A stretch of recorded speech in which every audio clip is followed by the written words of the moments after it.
Wow, this is quite the stage. You are quite the crowd. Thank you so much for being here, and it is quite the honor to be able to speak to you today. I think we can all agree that while AI will give us a lot of opportunities, economists are safe. We will be here for thousands of years. AI got nothing on us. No, but really, let's dive in. I am Indeed's chief economist, and I am thrilled to be able to dig into Indeed's data every day and find interesting trends about the labor market. And with that, let's jump right in and take a look at what we're seeing happening in the labor market, the labor climate, if you will. I think we can all agree that over the last, 3, 4, 5 years, the economy has been incredibly uncertain. However, one of the strengths has been the labor market. It has really fed into making things a little bit more predictable, a little safer, and has helped the economy rebound much faster. Some of this shows up in labor demands, and that's what we're seeing right here on this graph. We measure labor demand by looking at job postings, and what you see here is the Indeed job postings index. And you can kind of nicely see when the pandemic originally hit, you can see the number of job postings dip down. By the way, this is indexed to February 1st being equal to 100. Otherwise, we just count the job postings. And then you can kind of see that really strong recovery in job postings. We peaked at having 60% more job postings right as we ended 2021 and into 2022. And since then, the labor market has been cooling. However, we're still above pre-pandemic norms right now. We're roughly up 15% from where we were pre-pandemic levels. So that's really good news. It still shows a significant amount of demand left over. However, what I just showed you was our headline index. And you really want to dig a little deeper. It really matters what lies beneath the surface, right? So let's actually take a closer look. As I mentioned, we have a lot of data, so this gives us the ability to really dig in and see what's happening in different sectors, in different countries, in different metros within different countries.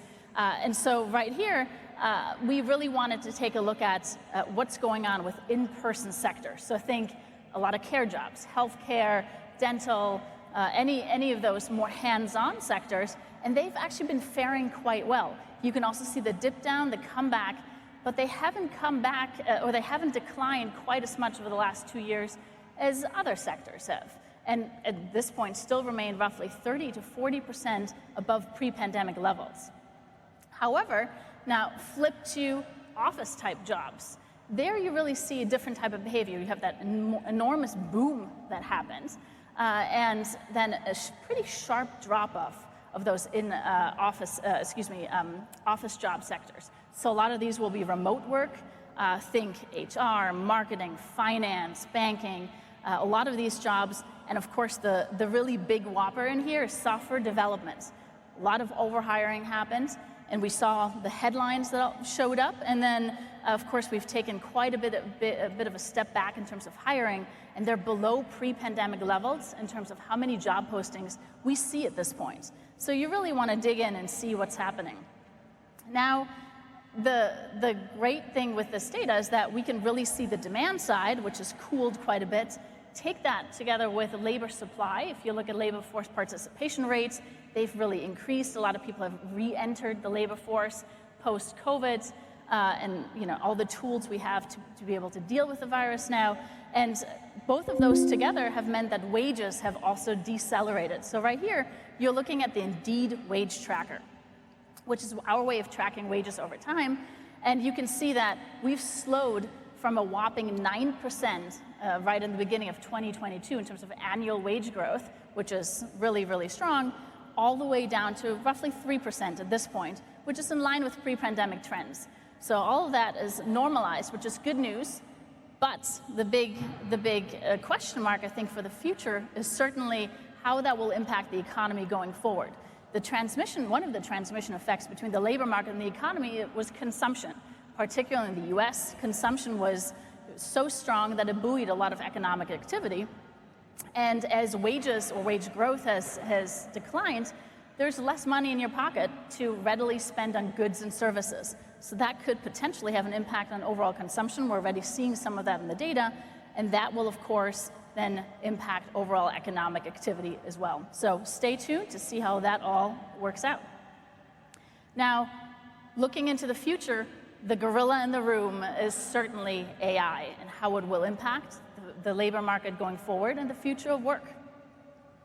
We, as I mentioned, we get to do a lot of really cool research, and when ChatGPT first hit the scene, one of the things we really wanted to figure out was how will Gen AI impact the labor market going forward? So we set forth and did a series of research articles. If you're interested to dig into the details, please check them out on our site. The bottom line of all of that was that virtually every job will be impacted by AI, and particularly generative AI.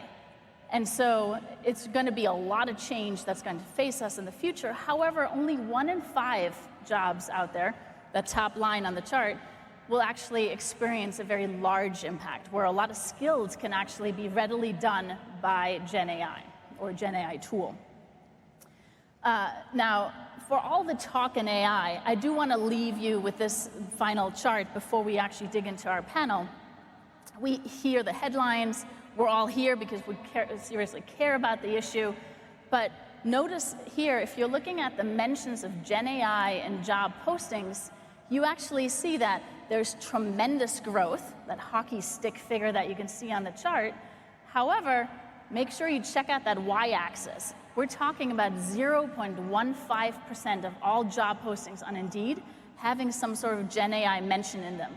So it's still a tiny, tiny portion of all of our jobs at this point that at least get mentioned specifically in a job posting. So I think this will increase quite a bit in the future, but we're still in the infancy of Gen AI impacting the labor market. We have many more years to kind of see what that full impact will be. If any of this has piqued your interest, please check out hiringlab.org. That's my team's website. We're able to publish research across 8 different countries, and of course have a ton of data. So as Al Roker would say, if you want to figure out what's going on in your neck of the woods, make sure you check out that site, download the data. As I like to say, Friday night, glass of wine, and some good data munching. That's an official term, by the way. So please check it out. And with that, let me switch gears and welcome to the stage